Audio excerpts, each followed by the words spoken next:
Oke, Assalamualaikum warahmatullahi wabarakatuh. Selamat datang kembali di video petualangan saya belajar bahasa pemrograman. Yang pada kesempatan kali ini saya sedang mempelajari bahasa pemrograman JavaScript.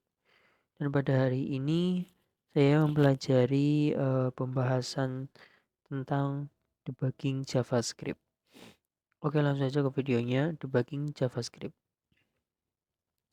Debugging code. Kode pemrograman seringkali mengandung error, baik error yang disebabkan oleh sintaks atau error yang disebabkan oleh kesalahan logik. Jadi sudah menjadi kelaziman atau kepastian ya. Ketika kita menulis sebuah kode pemrograman pasti terdapat error dalam program kita. Nah, error itu bisa berupa error sintaks, kesalahan penulisan sintaks kode atau kesalahan logik. Kesalahan logik itu contohnya alur logik yang tidak benar atau alur logik yang salah seperti itu. Misal kodenya sudah benar semua secara sintaknya tapi secara logiknya salah gitu. Nah, banyak dari error yang terjadi itu sulit untuk didiagnosa. Nah, jadi error-error ini biasanya sulit untuk didiagnosa. Nah, biasanya untuk error yang sulit didiagnosa itu adalah ketika kesalahan logik. Seringkali ketika ada error itu tidak terjadi apapun pada program. Nah, tidak muncul pesan error apapun yang bisa kamu gunakan sebagai indikasi untuk mencari letak error. Nah, ini yang akan membuat kita pusing ketika terjadi error tapi tidak muncul pesan error apapun atau tidak terjadi apapun. Yang ada kodenya tidak berjalan, tidak menunjukkan pesan error apapun. Nah, pencarian dan perbaikan error pada kode pemrograman disebut debugging kode. Nah, ketika kita mencari error dan memperbaiki error tersebut di dalam kode pemrograman ini, maka inilah yang dinamakan debugging. Ya, intinya adalah debugging adalah ketika kita mencari error dan memperbaiki error tersebut.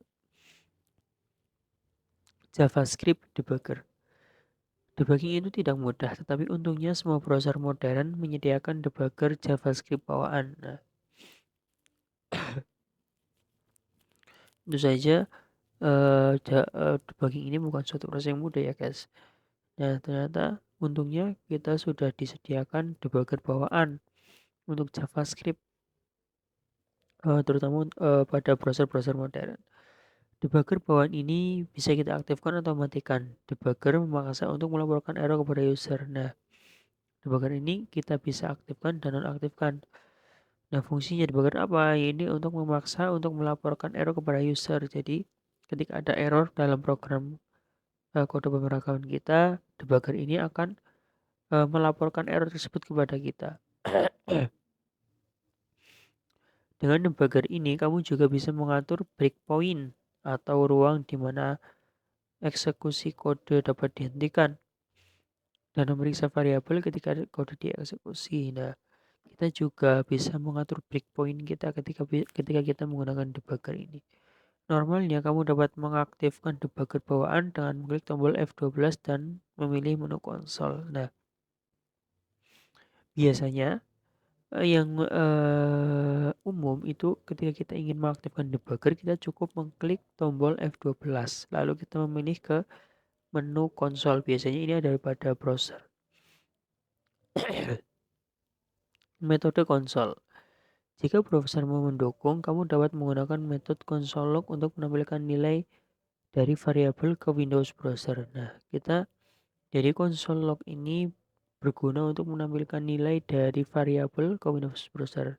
Di sini ada contohnya. Di sini adalah dideklarasikan sebuah variabel Z dengan nilai 44 lalu variabel X dengan nilai 23. Lalu di sini adalah deklarasi variabel Z dengan nilainya adalah X kali Z. Nah, untuk menampilkan nilainya kita menggunakan metode console log C. Nah, nilai C ini akan tampil di Windows browser debugger kita. Nah, kita langsung coba praktekkan langsung ya guys. Dokumen praktek.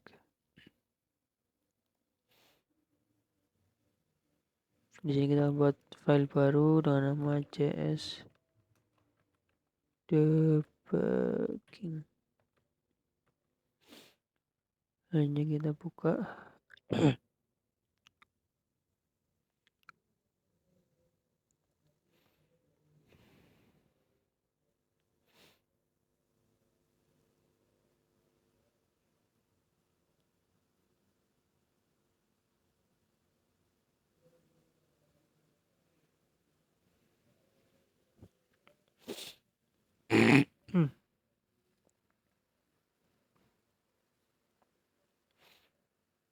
Oke, setelah itu kita buat file baru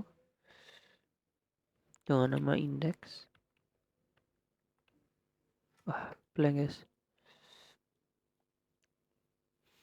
Dibahasain dengan HTML.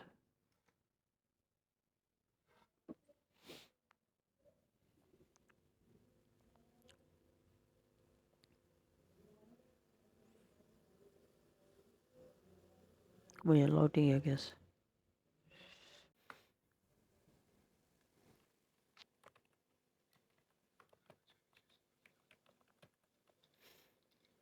Kita langsung deklarasikan script. Untuk namanya kita tidak samakan ya guys.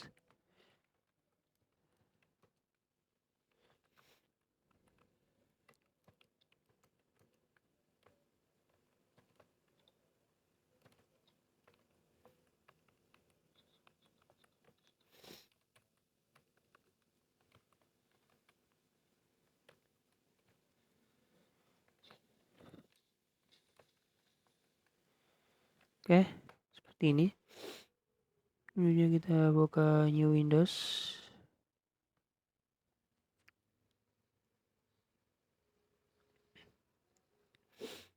Oke, ketika kita jalankan,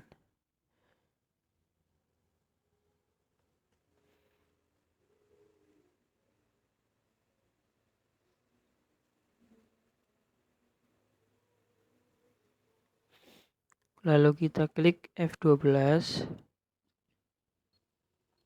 kita beri tab konsol. Nah, maka akan tampil nilai dari variabel tadi, variabel C ya guys. Jadi nilai dari 4 nilai dari 12 kali 43. Nah, misalkan kita ganti nih, kita ganti di sini jadi tambah. Kan? Kita save. Nah, maka ini akan berganti nilainya menjadi 55. Oke. Mengatur breakpoint. Di window debugger, kamu dapat mengatur breakpoint. Untuk kode JavaScript setiap breakpoint JavaScript akan menghentikan kode eksekusi kode dan membiarkanmu mengecek nilai dari JavaScript. Setelah kamu selesai mengecek nilai JavaScript, kamu dapat melanjutkan eksekusi kode biasanya dengan klik tombol play. Jadi selain itu kita bisa mengatur breakpoint kita pada debugger JavaScript kita. Selanjutnya ada keyword debugger. Dengan keyword debugger akan menghentikan eksekusi kode JavaScript dan memanggil function debugging jika tersedia. Hal ini sama seperti ketika kita menggunakan keyword debugger pada kode kita, ini akan menghentikan eksekusi kode JavaScript dan selanjutnya memanggil function debugging. Hal ini sama seperti ketika kamu mengatur breakpoint di debugger. Nah, ini cara kerjanya sama seperti ketika kita mengatur breakpoint.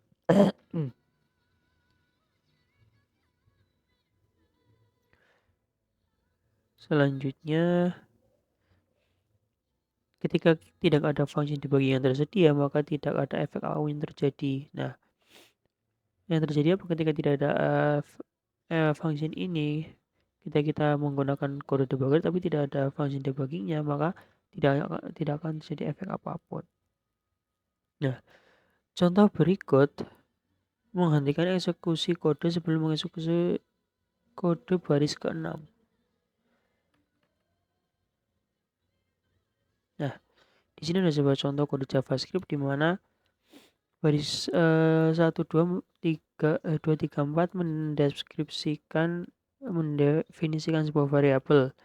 Nah, di sini pada baris kelima ini kita menggunakan keyword debugger. Lalu pada baris ke-6 kita menampilkan nilai dari variabel pada baris keempat dengan menggunakan console log. Nah, ketika kita menggunakan keyword debugger ini, maka yang terjadi adalah baris ke-6 ini tidak akan dieksekusi atau akan berhenti di sini. Nah, di sini dijelaskan, dan ketika tidak dieksekusi akan tampil window. Nah, ketika kita menggunakan keyword debugger seperti ini, maka akan tampil seperti ini. Ketika ini saya buka menggunakan Firefox ya. Nah, selanjutnya ketika kita buka tab konsol, maka tidak ada output apapun karena kode ke-6 ini atau script ke-6 ini tidak dieksekusi sehingga tidak menampilkan output apapun. Nah, begitu tombol play kita klik, baru nilai akan muncul. Nah, ketika kita klik play, baru nilai akan muncul. Nah, kita langsung jalankan contohnya saja. Oke. Di sini kita coba tambahkan debugger.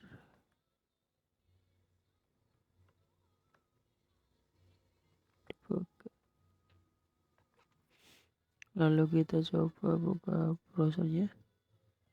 Nah, bisa kita lihat di sini browser akan loading. Kita buka tab konsol, tidak ada nilai yang tampil. Coba tutup. Bentar. Save. 11.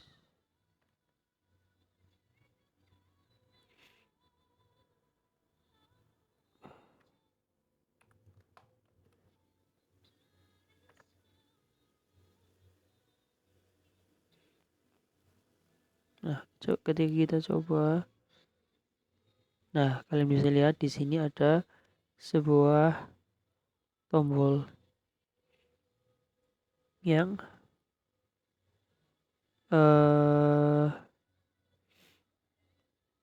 sebuah tombol yang digunakan untuk meneruskan eksekusi kode. Nah, kalian bisa lihat di sana ada tombol play ini. Ini akan muncul ketika kita menggunakan keyword debugger, lalu kita jalankan kodenya. Nah, keyword debugger itu akan menghentikan eksekusi kode. Seperti ini.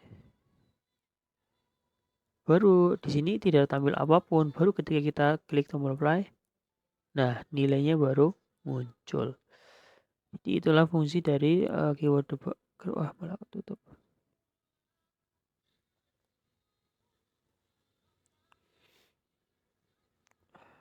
Selanjutnya apa? Nah, ini seperti contoh tadi ya guys. Alat debugger utama browser. Ya, ini adalah alat-alat yang digunakan pada browser, alat utama untuk melakukan debugger. Normalnya, kamu dapat mengaktifkan alat debugger dengan mengklik tombol F12 dan pergi ke menu konsol. Ya, seperti yang telah kita lakukan sebelumnya. Jika tidak, kamu bisa mengikuti langkah-langkah berikut. Pertama, pada Google Chrome. Kamu bisa buka browser, lalu dari menu itu biasanya nah, jadi misalnya saya Firefox. Ini adalah menunya di sini guys. Menu, lalu more tool, dari tool pilih developer tool, lalu terakhir konsol. Itu ketika kita menggunakan Chrome. Lalu di sini ada Firefox, buka browser, menu, web developer, web console. Kita contoh browser, menu, coba nih menu, more tool, web developer tool, nah baru konsol.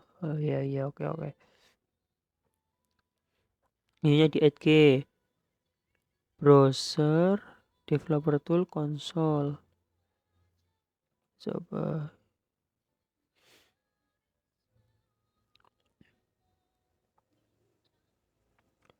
Developer tool mana nih? Gak ada. More tool semua kayaknya. Oh iya, ini developer tool. Nah, baru konsol. Selanjutnya pada Opera, saya karena tidak memiliki Opera dan Safari, intinya sama seperti ini guys.